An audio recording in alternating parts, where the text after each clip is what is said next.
Polavaram project ప్రధాన కార్యదర్శిని. నా పేరు ఎం దుర్గమ్మ. ఈరోజు రాష్ట్ర వ్యాప్తంగా అంగన్వాడీకి సంక్షేమ పథకాలు అమలు చేయాలనేసి రాష్ట్ర పిలుపు మేరకు ఈరోజు ప్రతి ఎంఆర్ఓ ఆఫీస్ దగ్గర, ఆర్డీఓ ఆఫీసుల దగ్గర ఈ ధర్నా నిర్వహించడం జరుగుతుంది. మాకు ఇచ్చేదే 11,500. 11,500కే మీకు అమ్మఒడి లేదు, తర్వాత మీకు సంక్షేమ పథకాలు ఏమి కూడా వర్తించమంటున్నారు. కానీ ఆ 11,500తో ఈరోజు పెరిగిన ధరలకు అనుగుణంగా కూడా మేము మాకు సాలడం లేదు ఇచ్చిన జీతం. మాకు జీతాలు పెంచండి, మమ్మల్ని గవర్నమెంట్ ఉద్యోగస్తులు అంటున్నారు కాబట్టి, ప్రభుత్వ ఉద్యోగులు అంటున్నారు కాబట్టి, ప్రభుత్వ ఉద్యోగులుగా మమ్మల్ని గుర్తించి ప్రభుత్వ ఉద్యోగులకి ఏ అయితే సంక్షేమ పథకాలు ఇస్తున్నారో ఆ సంక్షేమ పథకాలు మాకు ఇస్తే మాకు అమ్మఒడులు ఏమీ అక్కర్లేదు.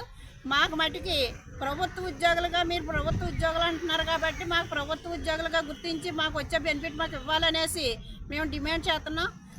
లేని పక్షంలో సంక్షేమ పథకాలు అంగన్వాడీ టీచర్లకి అలాగే హెల్పర్లకు కూడా వర్తింపు చేయాలని మేము ప్రభుత్వాన్ని డిమాండ్ చేస్తున్నాం. ఆదిలక్ష్మి, రాయవరం మండల అంగన్వాడీ యూనియన్ లీడర్ని. ఈరోజు ప్రభుత్వం మాకు ఇచ్చే పథకాలేమీ కూడా సంక్షేమ పథకాలు అమలు చేయడం లేదు. తల్లికి వందనం ప్రతి ఒక్కరికి కూడా అమలు చేయాలనేసి ముందు ప్రభుత్వంలో మాకు హామీలు అయితే ఇచ్చింది. గత ప్రభుత్వం ఉన్నప్పుడు ఈ ప్రభుత్వం అధికార పక్షంలో లేనప్పుడు మాకు హామీలు అయితే ఇచ్చింది. మీకు తల్లికి వందనం అన్నది మీకు అందరికి కూడా అమలు చేస్తాము అని చెప్పి హామీలు అయితే ఇచ్చారు. కానీ ఇప్పుడు ఆ తల్లికి వందనం అన్నది మాకు అమలు చేయకుండా కొంతమందికి వేసి కొంతమందికి వేయకుండా చేయడం చాలా దారుణం. వేస్తే మొత్తం అందరికీ కూడా వేయాలి. మమ్మల్ని ప్రభుత్వ ఉద్యోగాలు గుర్తించకపోతే మాత్రం ఖచ్చితంగా ఈ తల్లికి వందనం అన్నది, సంక్షేమ పథకాలు అన్నది అంగన్వాడీలందరికీ కూడా అమలు చేయాలని చెప్పి కోరుకుంటూ ఈరోజు మేము ఇక్కడ ధర్నా కార్యక్రమం నిర్వహించడం జరిగింది. డాక్టర్ బిఆర్ అంబేద్కర్ కోనసీమ జిల్లా సిఐటి ప్రధాన కార్యదర్శిని. ఈ రోజున రాష్ట్ర వ్యాప్తంగా అంగన్వాడీలందరూ కూడా రోడ్లు ఎక్కడానికి గల కారణం ఏంటి? ఈ ప్రభుత్వం 12,000 లోపు ఉన్న వాళ్ళందరికీ కూడా సంక్షేమ పథకాలు అమలు చేస్తామని చెప్పిన సర్కులర్ ఇచ్చింది.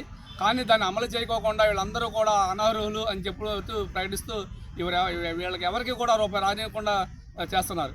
కానీ ఇప్పటికైనా ప్రభుత్వం వీళ్ళ ప్రభుత్వ ఉద్యోగులు ఉన్నప్పుడు ప్రభుత్వ ఉద్యోగులకు 70,000, 80,000 జీతాలు ఇస్తే వీళ్ళకి సంక్షేమ పథకాలు ఏమీ అక్కర్లేదు. కానీ ఇచ్చేదేమో 7,000 రూపాయలు, 11,500 రూపాయలు ఇస్తూ వీళ్ళకి రావాల్సిన ఏదైతే సంక్షేమ పథకాలు ఉన్నాయో అన్నింటినీ కూడా రానివ్వకుండా చేయడం అన్నది చాలా దుర్మార్గం. ఇప్పటికైనా ప్రభుత్వం ఆలోచించి వీళ్ళకి ఎవరికైతే అర్హులు ఉన్నారో వాళ్ళందరికీ కూడా సంక్షేమ పథకాలు అమలు చేయాలని చెప్పని సిఐటిగా డిమాండ్ చేస్తున్నాం.